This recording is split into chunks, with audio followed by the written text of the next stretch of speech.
Hey, what's going on, guys? Alex Miner here with another episode of AFMMA Analysis. It's fight weekend. Of course, we have the UFC on Fox between Kevin Lee and Iaquinta. It's the last UFC on Fox we're going to have before we have to switch over to ESPN next year. So it's definitely a historic card.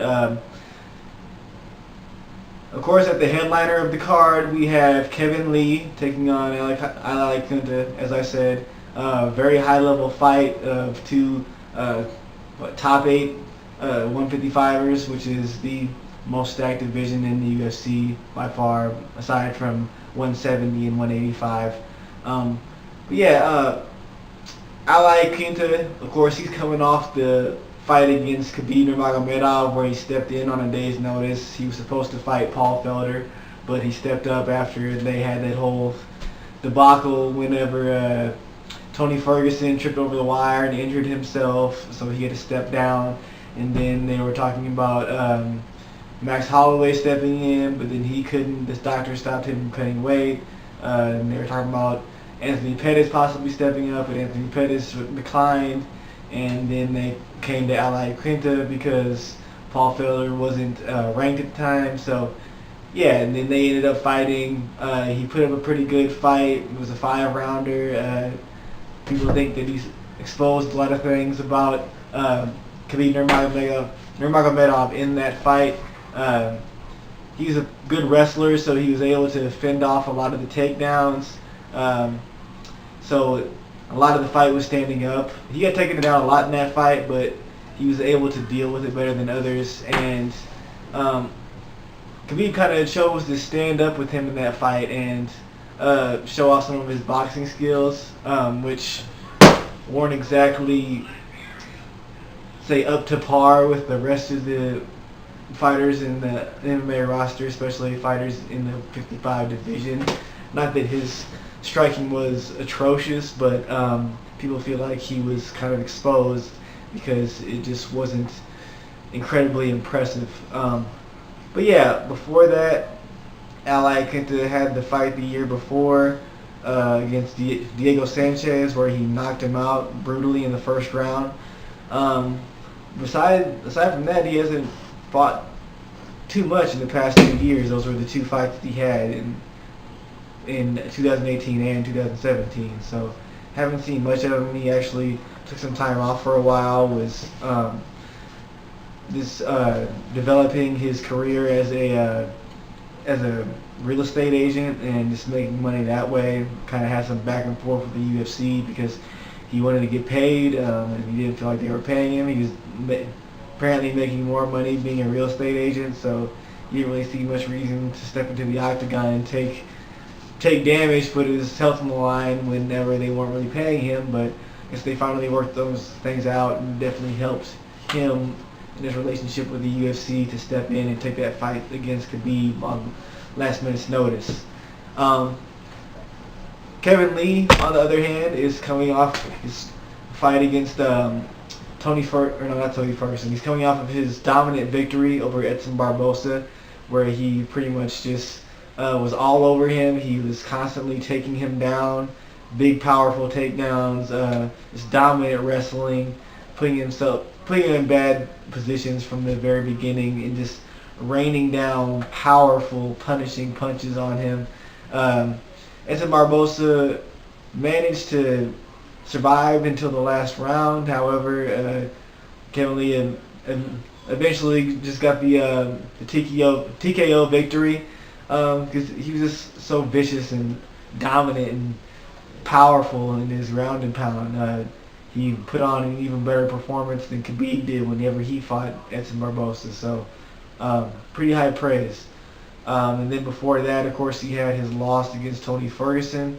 But before then, he was on a pretty hefty win streak. Took out guys like Francisco Trinaldo and several others. Of course, Kevin Lee and Iaquinta have fought before, back about 3 years ago. And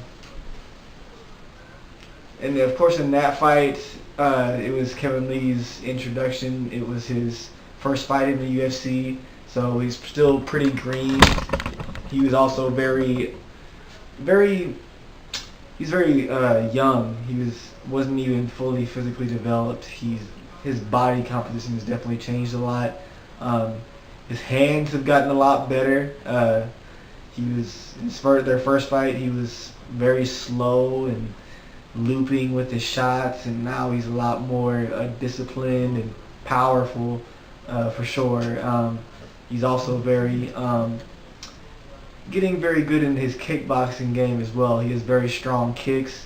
He showed that off in his fight against Edson Barboza as well.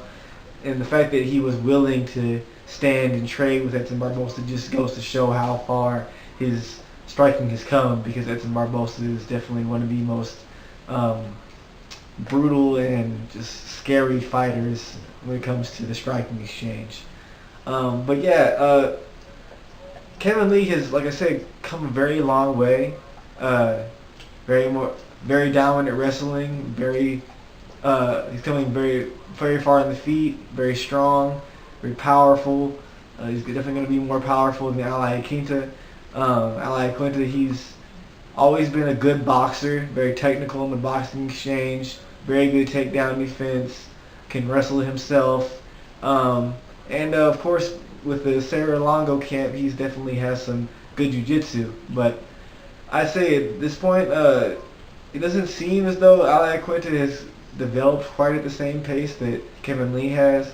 Of course, Iaquinta was definitely a little more of a veteran in the UFC whenever they first fought, whereas Kevin Lee, just getting in, he was still pretty undeveloped. But since then, he's come a long way. Beat pretty much everybody he's fought except for Iaquinta, Tony Ferguson, and I think Leonardo Santos, something like that. So and now he's looking to be one of the top 5 guys, right up there with Conor McGregor and Dustin Poirier and Tony Ferguson. He gave Tony Ferguson a lot of trouble in their fight with each other, and not too many people can say that they have. Tony Ferguson has such a long win streak and is such a dominant fighter himself. But he did have Tony Ferguson in bad shape in their first fight, and if he didn't have a staph infection in their fight, he might have got the win. Definitely did a number on his weight cut and his cardio. So yeah. As for the fight between Kevin Lee and Iaquinta, as I said, I think that Kevin Lee has definitely improved a lot more quickly. Like I said, Iaquinta took some time off to develop his career outside of the octagon, and I just think he's going to stay with the same things. He's a wrestler who puts a lot of, well, not a wrestler, he's a boxing wrestler who puts a lot of pressure on his opponents. Just comes in and lands quick straight shots and just tries to push his opponent back and overwhelm them with his boxing technique, and avoid takedowns. Has some submissions up his arsenal, but he's mainly a boxer who applies pressure, whereas Kevin Lee is developed a lot in his striking, very powerful, can hang with Iaquinta on the feet. Didn't do that bad in the first fight on the feet, but he definitely had the skill disadvantage. He wasn't very quick or confident in his combinations, but Kevin Lee has come a long way since then. He trained with the Mayweather camp and improved his hands. He's a lot more powerful than Iaquinta, so if they do get to trading and he lands, then he's definitely going to be more effective, because Iaquinta, although he is probably the more technical boxer, he's not necessarily super elusive on the feet. But on the ground, Kevin Lee is most likely going to be very dominant. He's definitely going to push the pace on Iaquinta, who's used to being the one who pushes the pace himself. So we'll see how he deals with being the one who's on the back foot. But although Iaquinta is definitely has very good takedown defense, Kevin Lee is just a very dominant wrestler and will most likely get this fight to the ground and start landing bombs. He's also very good in his jiu-jitsu as well, has a lot of submissions, mainly rear naked chokes on his resume. He almost got a rear naked choke in their first fight with one another, so I could definitely see the fight ending in submission as well. But as I said, I think it's going to go to Kevin Lee. In the co-main event of the night, we have Dan Hooker taking on Edson Barboza. Edson Barboza, as we know, he's been in the game for a while. He's always been one of the most exciting fighters in the UFC. Very lethal, good Muay Thai, best leg kicks in the game. Probably the fastest kicks we've ever seen in the UFC. The guy is just a living, breathing, fast twitch piece of muscle fiber. Super quick, super powerful. Just a dynamo in the Muay Thai kickboxing exchange.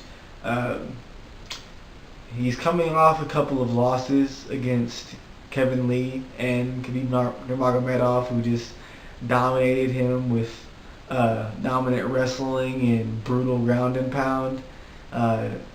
He showed a lot of toughness in those past two fights, getting through the whole 5 minutes with Khabib and getting through almost 5 minutes with Kevin Lee, but getting knocked out in that round, or TKO'd in that round. But yeah, I mean, obviously not the guy that is meant to be in there with dominant wrestlers, though. We always know that he just wants to stand up and get off his high-level, quick, powerful striking. And with a guy like Dan Hooker, he's going to be able to do that more than likely, because Dan Hooker himself is mainly a kickboxer. That's the way he likes to fight. He likes to stand, and he is a surgeon on the feet. He trains with Israel Adesanya. They are very neck and neck with one another, according to them. He has some of the best timed one knee knockouts you've seen against Jim Miller and Ross Pearson. He's got some very good guillotine wins as well. Yeah, man, he's very technical on the feet.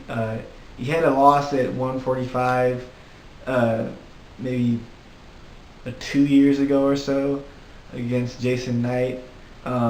But he said that he wasn't quite fighting at his full potential there. Said that the weight cut kind of put a damper on his mental capacity in the octagon. Since then, I believe he's on a 4-fight win streak. His last fight was against Jim Miller, where he knocked him out with that knee. And like I said, because he's looking so good is why he's getting this top 10 competitor in Edson Barboza. This is his big chance. And if he can snatch this victory, he's going to be right up in there with the best in the mix with them. And him and Israel Adesanya both will have taken the top of their divisions by storm this year. But yeah, that one will be interesting. Like I said, they both are kickboxers. Edson Barboza is going to be brutal. It's going to be quite hard. He's definitely going to be looking to get those leg kicks off and stifle Dan Hooker's movement. And Dan Hooker is going to look to land some well-timed knees, get some good hands off as well. But I don't know. This one will be interesting. Like I said, Hooker, we haven't seen too much from him yet. We haven't seen him against an opponent of this caliber in the striking department. So we're going to see how this all plays out. I'm leaning towards Edson Barboza just because of how quick and explosive he is. I don't know if Dan Hooker will be able to deal with that. But like I said, he does train with Israel Adesanya, who is just a wizard and surgeon himself in the kickboxing game. So he may surprise us. Like I said, he's very capable of doing so. We just haven't seen his potential yet. So very looking forward to that fight. In the fourth fight down in the card, we have Jim Miller taking on Charles Oliveira. This fight, it's a matchup with two guys that are very well known for their jiu-jitsu capacity. Charles Oliveira definitely much more. I think it was his last fight that he surpassed the record of Damian Maia in I believe it was Damian Maia. Might have been Royce Gracie for most submissions in the UFC, which is a very big feat. He's a nightmare for anybody when it gets to the ground. I believe the last guy he may have lost to was either Frankie Edgar, or that might have been the last guy he lost to. I'm not very certain, but he's very good on the feet as well. Very good kickboxing. He's looking very good in his last fight on the feet. Just very technical and very good everywhere. Jim Miller, he's coming off a submission win against Alex White. But before that, he had a loss to Dan Hooker. He had a loss to Francisco Trinaldo, Anthony Pettis, Dustin Poirier. He really hasn't had a win since, or a string of wins since, I'd say 2015. So, kind of a little past his prime, whereas Charles Oliveira is definitely somebody that's still developing and has a lot of potential in the game. Recently moved up to 155, and I don't believe he's lost since he has. Recently, I believe he called out Max Holloway if he ever came to 155, which is a big call out.